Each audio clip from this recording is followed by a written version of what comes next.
Hello, this is অরিথের। আজকে অর্থাৎ 27শে মে যে অন্নপূর্ণা যোজনার ফর্মটি প্রকাশ হলো সেটা সম্পর্কে একটি বিস্তারিত ভিডিও আমি করতে চলেছি। তো দেখতেই পাচ্ছেন ফর্মের উপর লিখেছে অন্নপূর্ণা যোজনা পারিবারিক তথ্য সংগ্রহের ফর্ম। এখানে কি লেখা আছে দেখি। প্রতিটি বিভাগে স্পষ্ট ক্ষেত্র, টিক, চেকবক্সে বিকল্প এবং নির্দেশাবলী রয়েছে। প্রতিটি চেকবক্স ও ক্ষেত্র পরিষ্কারভাবে চিহ্নিত করা হয়েছে। আবেদনকারী এবং যাচাইকারী অর্থাৎ যারা আবেদন করবে এবং যারা এটাকে ভেরিফাই করবে, যাচাই করবে, কর্মকর্তাদের জন্য প্রয়োজনীয় নির্দেশাবলী প্রদান করা হয়েছে। প্রতিটি বিভাগ পূরণ করা বাধ্যতামূলক। এর প্রথমে বলছে বিভাগ বা ক্ষেত্র, বিকল্প বা ইনপুট এবং নির্দেশ নাম এবং কী কী নির্দেশ দেওয়া হয়েছে। প্রথমে বলছে পরিবারের প্রধান নাম অর্থাৎ হেড অফ দ্য ফ্যামিলি, তার পুরো নাম লিখতে হবে। তার জন্ম তারিখ, প্রথমে দিন, মাস এবং বছর। পরিবারের প্রধান অর্থাৎ হেড অফ দ্য ফ্যামিলির লিঙ্গ কী সেটা লিখতে হবে। পরিবারের প্রধানের আধার কার্ড নাম্বার এই জায়গায় লিখতে হবে। ডিজিটাল রেশন কার্ডের পারিবারিক আইডি যদি থাকে এখানে লিখতে হবে, না থাকলে লেখা দরকার নাই। পরিবারের সদস্য সংখ্যা, মোট সদস্য সংখ্যা আপনার পরিবারে কতজন, 3জন হলে 3জন, 4জন হলে 4জন, 5জন হলে 5জন, এখানে লিখবেন শুধুমাত্র সংখ্যা। ঠিকানা, আপনাদের গ্রামের ঠিকানাটা এখানে ইনপুট করে দেবেন। যোগাযোগ নম্বর অর্থাৎ কন্ট্যাক্ট নাম্বার যেটা রয়েছে আপনাদের সেটা এখানে লিখবেন। ঠিক আছে। বিশেষত পরিবারের প্রধানের আধার নম্বর যুক্ত মোবাইল নাম্বারটা দেওয়ার এখানে চেষ্টা করতে হবে। নাম, জন্ম তারিখ, লিঙ্গ, পরিবারের প্রধানের সঙ্গে সম্পর্ক, আধার কার্ড নম্বর, এগুলো সব এবার ইনপুট করতে হবে। তাহলে পরিবারের প্রধান, ঠিক আছে, পরিবারের প্রধানের নাম দিতে হবে। এবার পরিবারে কতজন সদস্য আছে, মোট পরিবারের লোক কতজন রয়েছে, প্রথম সদস্যের নাম এখানে লিখবেন, তার নাম, তার জন্ম তারিখ, তার লিঙ্গ, পরিবারের প্রধানের সঙ্গে তার সম্পর্ক কী রয়েছে, আধার কার্ড নাম্বার। একই রকমভাবে দ্বিতীয় সদস্যের নাম এখানে ইনপুট হবে। ঠিক আছে। এবার কি বলছে, এই জায়গাটা ভালো করে লক্ষ্য রাখতে হবে যে অন্নপূর্ণা যোজনার জন্য আবেদন করা হচ্ছে কিনা। অর্থাৎ হেড অফ দ্য ফ্যামিলি, তার আবেদন করা হয়ে থাকলে এখানে হ্যাঁ লিখবো। প্রথম জন সদস্য যদি আবেদন করে থাকে তার নামে, তাহলে হ্যাঁ লিখবো। যদি আবেদন করার দরকার না থাকে তাহলে কোনো কিছু লেখা দরকার নাই। নেক্সট, দ্বিতীয় জনের ফ্যামিলি, ধরুন এটা পুরুষ, ঠিক আছে, তার এখানে আবেদন করার দরকার নেই, তাহলে হ্যাঁতে টিক দেওয়ার মনে হয় কোনো দরকার নেই। বয়স 5 বছরের কম হলে আধারে এনে চিহ্নিত করুন। 5 বছরের যদি কম হয় বয়স, তাহলে এই যে এখানে আধার কার্ড লেখা আছে, আধার কার্ডের জায়গাতে ধরুন একটা সদস্য, আপনার ছেলের নাম হচ্ছে তাহলে রাম, ঠিক আছে, তার বয়স 5 বছরের কম, তাহলে আধার কার্ড নাম্বারের জায়গাতে কি লিখবো আমরা, এনে লিখবো। এবং যেহেতু তিনি অন্নপূর্ণা ভান্ডারের যোজনা আবেদন করছে না, তাই এখানে আমার টিক চিহ্ন দেওয়ার দরকার নেই। নেক্সট, তারপরে চলে যাব যে পরিবারের প্রধান এবং পরিবারের সকল প্রাপ্তবয়স্ক সদস্যের ব্যাংক অ্যাকাউন্ট নাম্বার, যেটা নগদ অর্থ স্থানান্তরের জন্য। পরিবারের প্রধান তো রয়েছে, তার সঙ্গে যতজন পরিবার রয়েছে প্রত্যেকের ব্যাংক অ্যাকাউন্ট দিতে হবে। প্রথমে দেবো হেড অফ দ্য ফ্যামিলির, তার ব্যাংক অ্যাকাউন্ট নাম্বার, তার ব্যাংকের নাম লিখবো, যদি স্টেট ব্যাংক হয় স্টেট ব্যাংক, যে ব্যাংকের হবে সেই ব্যাংকের নাম লিখবেন, অ্যাকাউন্ট নাম্বার এখানে লিখবেন এবং আইএফসি কোড লিখবেন। তারপরে সদস্য নাম্বার 1, সদস্য নাম্বার 2, সদস্য নাম্বার 3 এবং সদস্য নাম্বার 4, সদস্য নম্বর 5, এই 5জন যে সদস্য দেওয়া আছে প্রত্যেকেরই আলাদা আলাদা করে ব্যাংক অ্যাকাউন্ট নাম্বার লিখবো। তাহলে আমাকে মনে রাখতে হবে যে এইখানে যে সদস্য, যাকে আমরা সদস্য 1-এ রাখবো, এই জায়গাটা যেন 1-এ তার নামটা এন্ট্রি করা হয়। নেক্সট, তারপরে কি বলছে যে epic, head of the family এবং সকল প্রাপ্তবয়স্ক ভোটারদের ভোটার তালিকার অংশ নাম্বার সহ। অর্থাৎ কী কী লাগছে, হেড অফ দ্য ফ্যামিলি তার epic number voter card number এখানেই লিখতে হবে। বিধানসভা ক্ষেত্র, তার বিধানসভা ক্ষেত্র কত, তার পার্ট নাম্বার কত, ঠিক আছে, তার অ্যাসেম্বলিজ নাম্বার কত এবং পার্ট নাম্বার কত সেখানে লিখতে হবে। সদস্য 1 তার এপিক নম্বর, বিধানসভা ক্ষেত্র এবং অংশ নম্বরটা তার নিচে। এরকমভাবে 5টা সদস্যের আমরা এন্ট্রি করতে পারবো এবং 5 জনের নাম্বার দেওয়া রয়েছে। তারপরে কি রয়েছে দেখবো, তারপরে রয়েছে বিভাগ। আমরা কোন বিভাগের অন্তর্গত, আমরা যারা এসসি রয়েছে তারা তপশিলি জাতি এসসি করবো, যারা যাদেরকে বললাম অসংরক্ষিত তারা আনরিজার্ভ করবেন।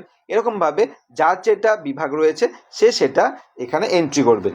তারপরে রয়েছে রেশন কার্ড বা খাদ্য ভর্তুকি, সঠিক হলে টিক চিহ্ন দিন, এখানে লেখাই আছে। প্রথমে কি বলেছে, আপনার কি ডিজিটাল রেশন কার্ড আছে, ছোটো রেশন কার্ডটা ডিজিটালটা যদি থাকে তাহলে অবশ্যই হ্যাঁ লিখবেন, যদি না থাকে তাহলে এখানে না লিখবেন। ঠিক আছে। নেক্সট, এবার আপনার কার্ডের ধরনটা কেমন, আপনার কার্ডে দেখবেন একটা নাম্বার দেওয়া থাকবে, AAY না PHH, কোন কার্ডটা হবে সেই কার্ডের জায়গাতে টিক চিহ্ন দিতে হবে। নেক্সট 3 নম্বর পয়েন্ট হচ্ছে পরিবারটি রেশন দোকান থেকে মাসিক, তাহলে পরিবারটি রেশন দোকান থেকে মাসিক রেশন তুলছে কিনা, এই জায়গাটায় আমাদেরকে দেখতে হবে যে আমরা মাসিক রেশন তুলি কি তুলি না। যদি তুলি তাহলে হ্যাঁ, যদি না তুলি না। সম্পদ, সঠিক হলে টিক চিহ্ন দিন। এবার কী কী সম্পদ আমাদের রয়েছে সেখানে, আপনার বাড়িতে 3টে বা তার বেশি পাকা ঘর আছে, যদি 3টে বা তার বেশি পাকা ঘর থাকে তাহলে হ্যাঁ লিখবেন, না থাকলে না লিখবেন। তাহলে কি পারিবারিক জমির মালিকানা, হ্যাঁ অথবা না লিখবেন। এবার এখানে কি বলছে, রেজিস্ট্রেশন নথি, তাহলে কি মিউটেশনের কপি, এবং আরও আর তাহলে হাল নাগাদের তারিখ সহ সর্বশেষ তাহলে কি জমির রেকর্ডের কপি, মানে আমাদের জমির যে রেকর্ডটা রয়েছে তার একটা হয়তো কপি এখানে লাগতে পারে। এটা ক্লিয়ার পরে যখন জানবো তখন ক্লিয়ার হব। নেক্সট, পরিবারের সকল সদস্যের মোট জমির পরিমাণ শতকে, মানে পরিবারের মোট একজনের ধরুন 4টে পরিবার আছে, তাদের মোট জমি কতটুকু এখানে শতকে লিখবো। আপনি তাহলে জানবো না আপনি পরিবারের কোনো সদস্য অবাণিজ্যিক মোটর গাড়ি, মানে 4 চাকা গাড়ি আছে কিনা, সেটা কি হতে পারে, সেটা জিপ হতে পারে, সেটা জিপ হতে পারে, ট্রাক্টর হতে পারে, ঠিক আছে, বা অন্য কোনো 4 চাকা গাড়ি হতে পারে। যদি থাকে তাহলে হ্যাঁ লিখবেন, যদি গাড়ি থাকে তাহলে গাড়ির সংখ্যা উল্লেখ করবেন কতগুলো আছে, গাড়ির রেজিস্ট্রেশন নাম্বার বা নাম্বারটা এখানে উল্লেখ করতে হবে। নেক্সট, তারপরে কি বলছে, তাহলে পরিবার ভিত্তিক সদস্যদের স্বাস্থ্য বিমা, মানে পরিবারের যদি কারো স্বাস্থ্য বিমা থাকে তাহলে এখানে হ্যাঁ লিখবো, আর যদি না থাকে তাহলে না লিখবো। তাহলে এখানে এই জায়গাটা আমাদের স্বাস্থ্য বিমা সম্পর্কে অ্যাড করতে হবে। এবং প্রত্যেকটা হেড অফ দ্য ফ্যামিলি সদস্য নম্বর 1-এর আছে কিনা, সদস্য 2-এর আছে কিনা, সদস্য 3-এর আছে কিনা, সদস্য 4-এর আছে কিনা, এবং সকলের আমাদের সদস্য এখানে অ্যাড করতে হবে। এবার পেশা, কোনো সদস্য কি আয়কর বা পেশাকর কর প্রদান করে, মানে পরিবারের কোনো সদস্য কি ট্যাক্স দেয়, যদি ট্যাক্স দেয় তাহলে হ্যাঁ, না দিলেন না। নেক্সট, তারপরে কি আছে দেখো, পরিবারের সদস্যদের প্যান কার্ড নাম্বার যদি থাকে, তাহলে পরিবারে যদি আমাদের যে পরিবার রয়েছে প্রত্যেকের যদি প্যান কার্ড নাম্বার থাকে তাহলে কি প্যান কার্ড সদস্যের নাম লিখতে হবে, প্যান কার্ড নাম্বার, সদস্যের নাম লিখতে হবে, প্যান কার্ড নাম্বার, এভাবে এই জায়গায় প্যান কার্ড নামটা আমাদের নথিভুক্ত করতে হবে। কর্মসংস্থান, এবার পরিবারের সদস্যরা কোন কোন কর্মের সঙ্গে যুক্ত আছে সেটা আমাদেরকে এখানে নথিভুক্ত করতে হবে। তাহলে পরিবারের হেড অফ দ্য ফ্যামিলির নাম, সরকারি ক্ষেত্রে যদি চাকরি করে তাহলে সেখানে সরকারি, বেসরকারি ক্ষেত্রে বেতনভুক্ত কর্মচারী হলে সেটা লিখবো, সংগঠিত ক্ষেত্রে তাহলে স্বনির্ভর উদ্যোক্তা ব্যবসায়ী মালিক হলে, আংশিক সমবায় তাহলে কর্মরত যদি হয়, বা অন্যান্য পরিযায়ী শ্রমিক, বেকার বা অন্যান্য কিছু হলে সেটা আমাকে দিতে হবে। নেক্সট, এভাবে প্রত্যেকটা সদস্যরই আমাদেরকে তাহলে ডেটাটা এখানে তুলে ধরতে হবে। নেক্সট, তারপরে কি দেওয়া আছে, যে পরিবারের শিক্ষিত প্রাপ্তবয়স্ক সদস্যদের তাহলে কি সংখ্যা, এবং পরিবারের অশিক্ষিত প্রাপ্তবয়স্ক, মানে আমাদের পরিবারে ধরুন আপনার পরিবার 5টা আছে, 3জন শিক্ষিত তাহলে এখানে লিখবেন 3জন, ঠিক আছে। আর যদি দেখেন যে 2জন অশিক্ষিত, 2জন এখানে লিখবেন। এবার পরিবারের প্রধান শিক্ষিত না অশিক্ষিত সেখানে উল্লেখ করবেন, সর্বোচ্চ শিক্ষাগত যোগ্যতা তার কত সেটা লিখবেন। এবার সদস্য 1 শিক্ষিত না অশিক্ষিত, সর্বোচ্চ শিক্ষাগত, ধরুন কেউ মাধ্যমিক পাস তাহলে এখানে আমরা মাধ্যমিক লিখবো, কেউ উচ্চ মাধ্যমিক হলে সেখানে উচ্চ মাধ্যমিক, গ্র্যাজুয়েশন হলে গ্র্যাজুয়েট লিখবো। এইভাবে আমাদেরকে এই কলমগুলো ফিল আপ করতে হবে। তারপরে কোনো সদস্য কি কোনো তাহলে কি সাংবিধানিক পদ, মন্ত্রী, সংসদ, বিধায়ক, পৌর, স্থানীয় সংস্থা এবং পঞ্চায়েত সংস্থার প্রাক্তন বর্তমান ধারক কিনা, যদি আপনাদেরকে এইগুলোর মধ্যে হয়ে থাকে তাহলে আমাদেরকে কি লিখতে হবে, এইটাতে হ্যাঁ লিখতে হবে, না থাকলে না লিখবো। প্রয়োজনীয় সহায়ক নথি থাকলে জমা দিন, স্বঘোষণা, মানে স্বঘোষণা, মানে নিজেকে ঘোষণা করতে হবে। কোনো সদস্য কি সরকারি পেনশন পায় কিনা সেটা আমাদের এখানে নথিভুক্ত করতে হবে। কোনো সদস্য কি জিএসটি অধীনে তাহলে কি নিবদ্ধ আছে কিনা সেটা এখানেও নথিভুক্ত করতে হবে। পরিবারের মোট আয়ের টাকা কত, মানে আমাদের পরিবার, ধরুন আপনার পরিবার 1 লক্ষ টাকা ইনকাম করে তাহলে 1 লক্ষ টাকা এখানে লিখতে হবে বা সেটা লিখতে হবে। নেক্সট, অন্যান্য কি চেয়েছে দেখি, অন্যান্য পরিচয় হচ্ছে সিএএ আবেদনের বর্তমান অবস্থা, যদি কেউ সিএ আবেদন করে তাহলে তার বর্তমান অবস্থা কি, ঠিক আছে, এই নথিটা দিতে হবে। নেক্সট, তারপরে চলে গেল কি অন্যান্য কি রয়েছে, যে কিষাণ ক্রেডিট কার্ড যদি থাকে তাহলে তার নথি দিতে হবে, কিষাণ ক্রেডিট কার্ড এআরডি থাকলে, শিল্পী ক্রেডিট কার্ড থাকলে সেটার নথি দিতে হবে, মৎস্যজীবী ক্রেডিট কার্ড থাকলে সেটা, শিক্ষার্থী ক্রেডিট কার্ড থাকলে বা স্টুডেন্ট ক্রেডিট কার্ড থাকলে সেটার নথি এই জায়গায় আমাদেরকে তুলে ধরতে হবে। নেক্সট, তারপরে চলে যায় হচ্ছে এইগুলো গেল। তারপরে যদি এসআইআর 2026-এর নাম বাদ পড়ে থাকে তবে মামলাটি ট্রাইব্যুনালে বিচারাধীন হয়। যদি এসআইআর এর নাম বাদ যায় এবং মামলাটি ট্রাইব্যুনালে থাকে তখন কি করতে হবে, তখন পরিবারের প্রধান নাম তাহলে প্রধান প্রযোজ্য নয়, তাহলে কি মানে যদি না থাকে তাহলে প্রযোজ্য নয়, তাহলে কি যদি না আর হ্যাঁ যদি থাকে মামলা বিবরণ দিতে হবে আমাকে। এভাবে প্রত্যেকটা সদস্যের আমাকে এই জায়গাটাতে নাম নথিভুক্ত করতে হবে।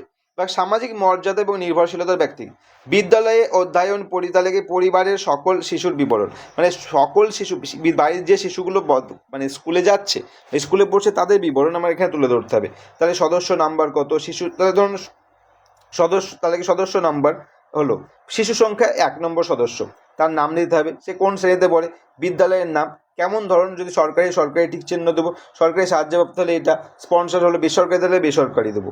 এবার কি বলছে, বিদ্যালয়ের ধরন অন্যান্য নির্বাচন করলে অনুগ্রহ করে বিস্তারিত উল্লেখ করুন। ওপেন, তাহলে ওপেন স্কুল, তাহলে কি যেমন ওপেন স্কুল, হোম স্কুলিং ইত্যাদি, মানে অন্যান্য যদি বিদ্যালয় হয় তাহলে সেখানে আমাকে বিদ্যালয়ের নামটা এখানে এই জায়গায় উল্লেখ করতে হবে। নেক্সট, এইভাবে বাচ্চাদের স্কুলের নথিভুক্ত করতে হবে। এবার শিশুর টিকাকরণের বিবরণ, মানে বাচ্চা যদি আমাদের পরিবারে বাচ্চা থাকে বা একদম শিশু থাকে, তার টিকাকরণ কেমন। হ্যাঁ, শিশুদের টিকাকরণ শুরু হয়েছে বা সম্পন্ন হয়েছে, আর টিকাকরণ করা হয়নি, কেন করা হয়নি টিকাকরণ সে কারণটা দেবে, বা টিকাকরণের শেষ তারিখটি যদি পাওয়া যায় সেখানে এখানে উল্লেখ করতে হবে। এরপরে চলে যাব যে সরকারি প্রকল্পের আয়তায় সুবিধা। আপনি কি কোনো সরকারি প্রকল্পের সুবিধাধীন ডিবিটির মাধ্যমে পাচ্ছেন? যদি পান তাহলে হ্যাঁ লিখবেন, না পেলে না লিখবেন। ঠিক আছে, কোন কোন প্রকল্পগুলো পাচ্ছেন সেগুলো লেখার জায়গা রয়েছে, আপনি এখানে লিখতে পারবেন। এইভাবে প্রত্যেকটা সদস্যর এন্ট্রি করতে হবে। এন্ট্রি করার পরে এখানে এবার অফিসার কর্তৃক যদি আপনার ফর্মটি বাদ যায়, বাদ দেওয়ার কারণ সেখানে বিস্তারিতভাবে লিখবেন। ঠিক আছে, এবং ঘোষণাপত্র, এখানে কি বলা হয়েছে যে আমি এই মর্মে ঘোষণা করছি যে উপরের প্রদত্ত তথ্য আমার জ্ঞাত ও বিশ্বাস অনুযায়ী সত্য এবং প্রযোজ্য ক্ষেত্রে আমি সকল সহায়ক নথি প্রদান করিয়াছি এবং উপরে উল্লেখিত কোনো মানদণ্ড বাদ দিইনি। আমি অবগত যে আমার প্রদত্ত কোনো তথ্য মিথ্যা প্রমাণিত হলে আমার সামাজিক সুরক্ষা সংক্রান্ত তাহলে কি সুবিধাসমূহ বন্ধ হয়ে যেতে পারে। মানে এই একটা ঘোষণা করলেন আপনি, যে সম্মত বলে টিক চিহ্ন দিলেন, নিজে স্বাক্ষর করলেন, এই ফর্মটি যাচাইযোগ্য, তাহলে যাচাইযোগ্য এটা হলো, বাস এই ফর্মটি আপনার শেষ হয়ে গেল।